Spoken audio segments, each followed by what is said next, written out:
So I knew that Wilburt was coming. So I was at the Davie extended stay, and I was the first person he met. I remember it clear as day. I remember when he first arrived in a lift. Very, you know, kind of didn't really know what was going on, so I kind of had to explain everything to him. But I welcomed him, and he was in a good mood, and I could tell that he was happy to be there. But yeah, we got him a room right away.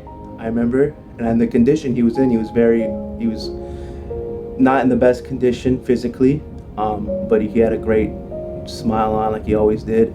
But what I remember is we got him straight in the room. We got him groceries, got the whole setup, and he was blown away. He kind of was just like, someone would do this for me right now? Like, is this really happening? And, you know, but he got all settled in, and he was just kind of adjusting to society from where he was before. But it was a good experience, and I'll always remember it when he first came to us. You know, he came in and he had a lot of difficulties in his life. We were able to really sit down and conversate and see what those challenges were and how it was that we were able to help him out in his certain situation. You know, he explained to me that he was in prison for 15 years, and all those difficulties that he faced while he was in, he felt kind of away from life. And having the support of Operation Sacred Trust with Noah, Kevin, myself, the whole team that were there, Jen, everybody else, he really felt comfort and at home during his time, especially just being there, just from that first week. Sure, yeah, I was one of the case managers that worked in the hotel placement in person during the COVID pandemic. So I met Mr. Thompson at the hotel. I wasn't assigned to him at that point, but we still build relationships with the veterans at the sites, regardless of whether or not we're assigned to them. He was just very mild-mannered, very calm, and you know, he just very caring individual. And you know, we kind of get these ideas sometimes with stereotypes of people that have been in prison for a while. They might be hardened or you know, tough to approach, but Mr. Thompson was always very approachable and very calm. There was just a sense of calm about him. Our first priority is making sure they have the basic needs met, which includes a roof over their head and food in their stomach. That's the first and foremost that we focus on. And then we focus on, you know, the income portion of everything, to make sure that wherever we end up finding them a place to live, that they can maintain that, and connecting them with the benefits, whether it's a VA benefit, Social Security benefit, or food assistance through the state. Mr. Thompson came out with nothing but the clothes on his back. He had nothing, and he didn't have any sort of support. He stated he had no support systems. So he was released with nothing. Even if it would just come to our room and see how to use a cell phone, because he didn't know how to use a touchscreen cell phone. And when he first got out, he was still with the flip phones from before. So I gladly helped him out with whatever he needed. So. Well, with what comes next after emergency housing is trying to figure out with the veteran, with Mr. Thompson, what is the appropriate type of setting that he would benefit from. And although he was in prison for over a decade, Mr. Thompson is a Vietnam veteran, and he was eligible for benefits and probably case management, some sort of case management, to help him transition from one way of life to another way of life. So we try to find an appropriate housing situation for him. That was the next step, a permanent housing situation. He wasn't aware when we first got to him, he wasn't aware that he was eligible. And to a certain degree, I think that had to do with how long he stayed in prison. You know, the identity of being a veteran in a war, and then going into prison and being at the whim of the power systems that are contained within a prison. He might have forgotten, he wasn't aware of the benefits that he earned when he was in the service.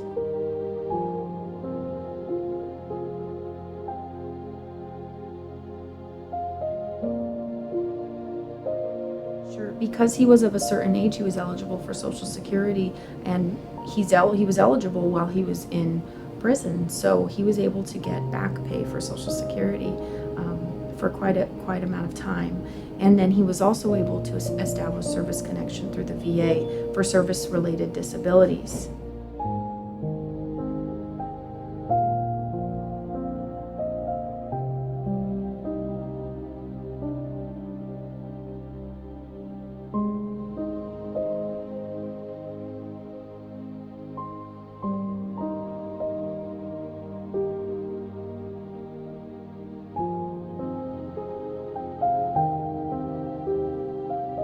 Yeah, going from a zero income to having income, it changes somebody's wishes, hopes, and dreams. You know, from that basic need mentality of I just need to eat and I need to survive to what do I want to furnish my apartment with? What do I want to how do I want to connect with the outside world? And they say money doesn't buy happiness, but money does buy the ability to get closer to a sense of happiness and connection with others. I think his sense of empowerment came back to him, and he realized that it was his. He felt this was my money and I can go ahead and do what I want to do with it. And what a freeing feeling to feel independent again. And he felt that. He definitely felt that.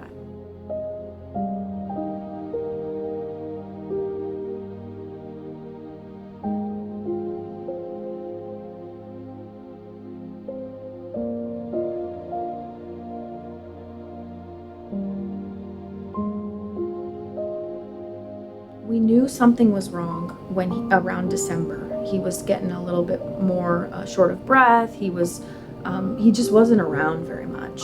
And so we actually, as he was going through the VA for benefits increase, you know, he's required to see doctors during that time to make sure that what he says is going on is actually going on, verified by the doctors. And they found terminal cancer within his system, but they didn't find that cancer until after we'd found a place for him, and he signed his lease the same day that he found out he was terminal. Yeah, and the saddest part to me about it is that he was waiting to connect with any family until he found that stable housing. Some of his family didn't even know he was released from prison, so he didn't actually connect. We didn't help with the facilitation to connect him to his family until he was already terminal. He wanted to wait on connecting with family until he had his own place.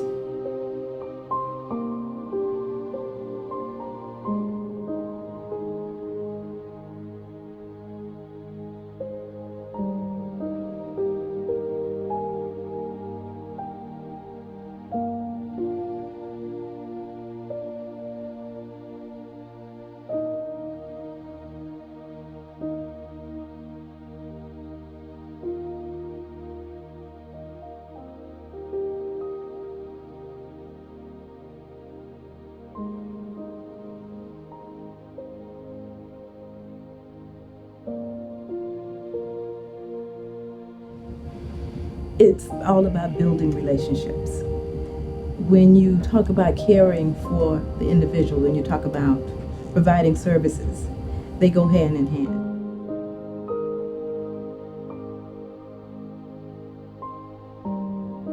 Bringing his daughter back into his life, which is something that he wanted and he craved for. So it was about creating a relationship and bringing that relationship full circle and bringing her back into his life. And then supporting Mr. Thompson and his family throughout his journey. And bringing in other stakeholders, other providers, the hospice team, the VA team, Florida Medical, Descendant Affairs, Holy Cross, the homebound team with the hospice.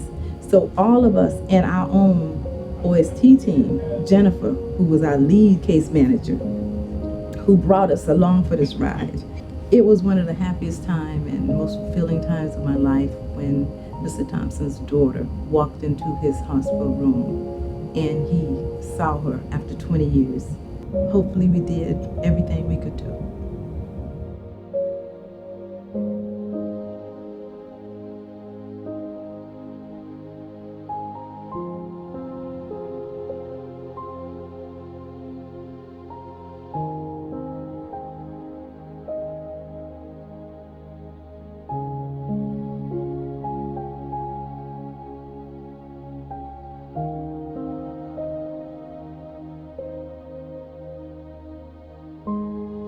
This case in particular because he was at the hotel and or EHA and one of my care managers wanted to staff and discuss the fact that we just identified, or they had just realized that he had to go to, get checked out and he may have cancer.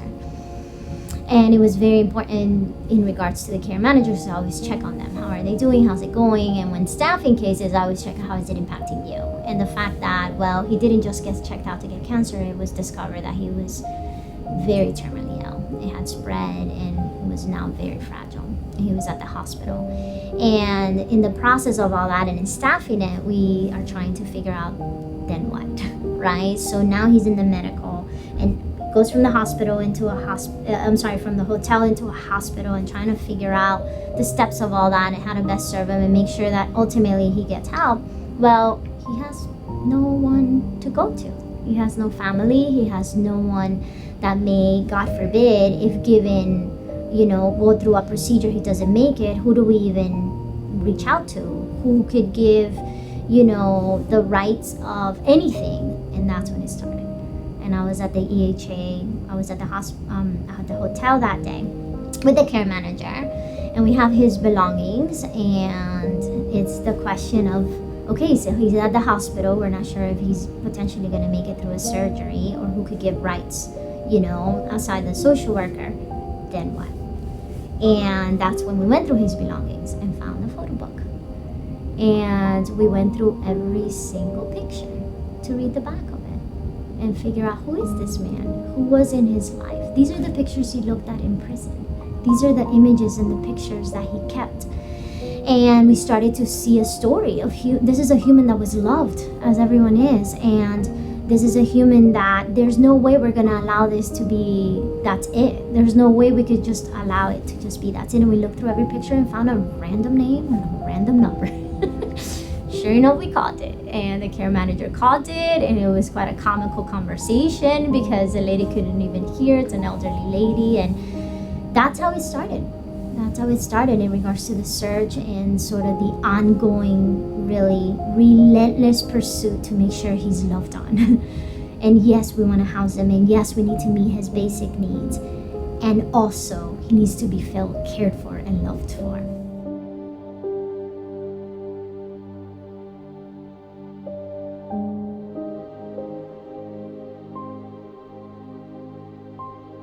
There he stayed at the hospital, and at the hospital we then coordinated, and the care managers all made a rotating schedule for Wilbur not to ever not be loved on every day. And we all signed up our name, myself included, and I sat with him while he slept, and my little ones drew a picture for him that he found, and I imagine one day he woke up to see that said thank you for your service. And that's how it is, right? It's just never forgetting that he's a human being, and at the end of the day, it doesn't matter what he's been through, it doesn't matter anything except the here and now, which is how do we care for him and he feels cared for.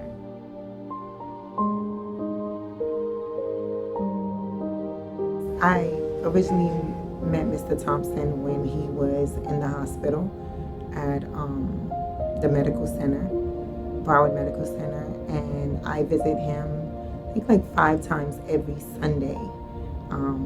I stayed time was like from 1 to 3 every Sunday. Some Sundays he was sleeping, some Sundays he would wake up. The first time we met, he told me to promise that when I come back that I would wake him up from now on, so he could talk to me. So from that time forward, every time I came, I did. I waited about 30 minutes, and after that, I would wake him up and we would talk.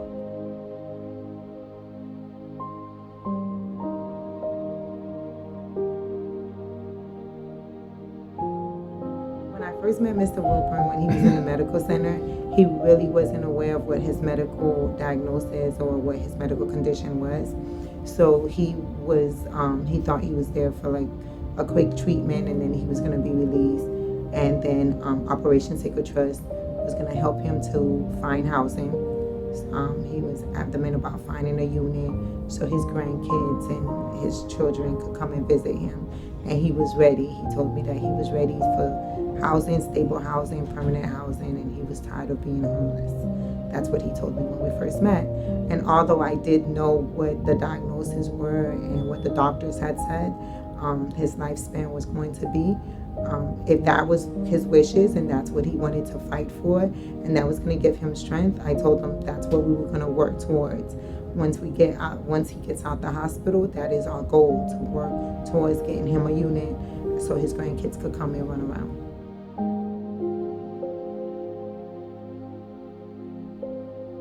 Every time that I went, I always saw an OST jacket on the back. I don't know whose jacket it was.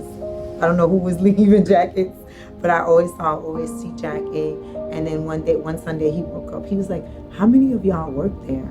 Because there was always someone coming to see him. And I think that was one of the best things that we could have done, was that support was a big, big support for him.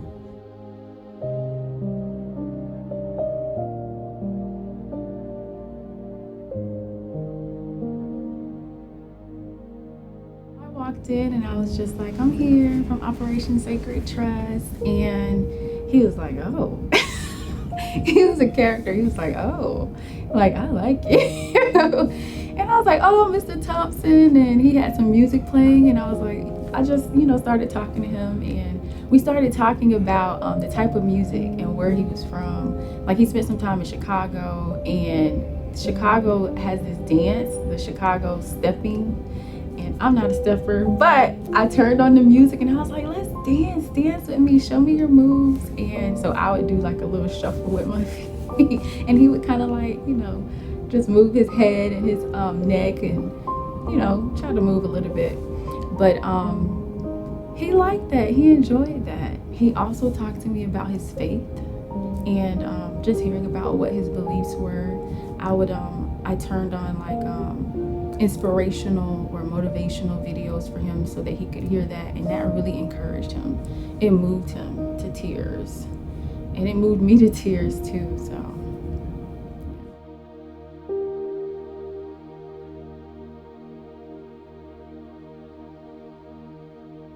I think his faith, it was his faith. I prayed with him because for me, what he told me is that, God saved him. This is what he said. He said God saved him and brought him to this point. And he was, like I said, he was grateful. Like, he cherished each moment. And he was all, like, you couldn't tell that anything was wrong with him, physically, yes. But the way that he was, his disposition, he just seemed like his demeanor, he was excited about life. He was happy. I think he lived his last days happy, at peace. I really believe he was at peace. He made peace. And then being able to redeem those relationships, I think that was big for him.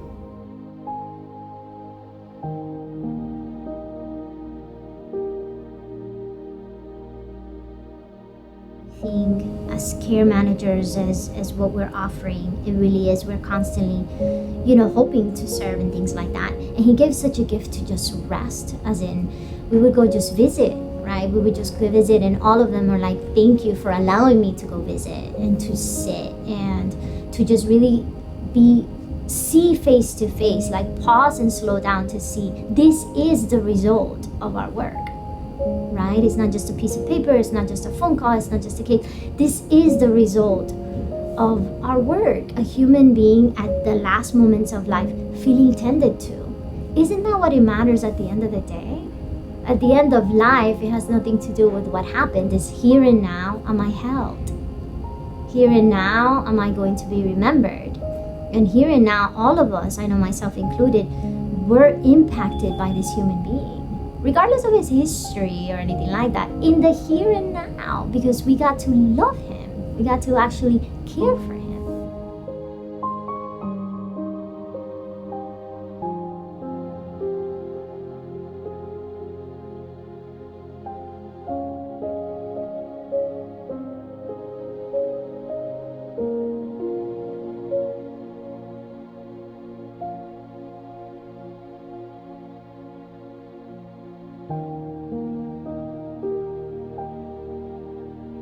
Just smiling all the time, being happy, and just happy to be around us and talking to us about anything, whether it was dialing a phone on his cell phone or just talking to us about anything, maybe getting him food or anything like that.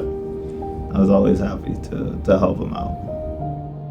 What I'll remember about this veteran is that he could be at the bottom of the pits, but every time he saw me or one of my team members, a light would shine in his eyes and he'd go, "Well, I'm good now that you're here."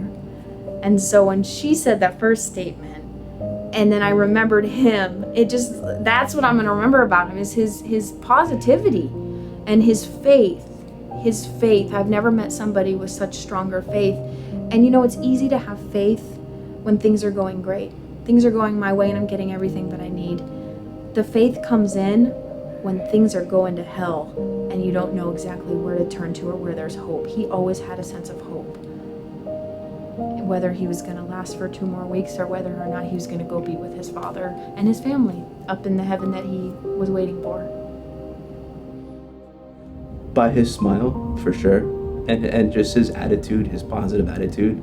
He was always just, and the thing is, towards the end, you know, Wilburt, he's met everybody through his organization, but he remembers everybody separately for the experiences they had in the past, or he knows them by name. And if they say I didn't see him for maybe a week or two, he'll, "Where were you? Where have you been?" You know, that's just how he was. And because we were his family, you know, he looked forward to seeing us every day. But yeah, I'll definitely remember him. What I'm going to remember about Mr. Thompson is that when he woke up from his naps and he saw someone sitting next on the couch, it didn't startle him. I used to think it was going to startle him. And I asked the nurse, I was like, you know, one time I asked her, I was like, if he wakes up and he sees me here, is he going to jump? I don't want him to jump out of his sleep and, you know, make his heart stop beating or something. And she told me, no, I don't think so. And he was never afraid. When he woke up and he saw someone sitting there, a team, especially me, when he saw me sitting there or whoever was there, he just smiled and he was at ease. And he said, you know, I'm going back to sleep for like 30 more minutes, but I'm going to wake up to talk to you. And he always woke up and talked to me, and he was so grateful for all of us coming by, and he knew everybody that came by. So I'm going to remember that smile. And he made me smile a lot. You know, some Sundays I went there, and I mean, I've had the best of Sundays because it was Sunday, so it's like relaxing, chilling. But I knew when I went in there, that smile that was going to be on his face.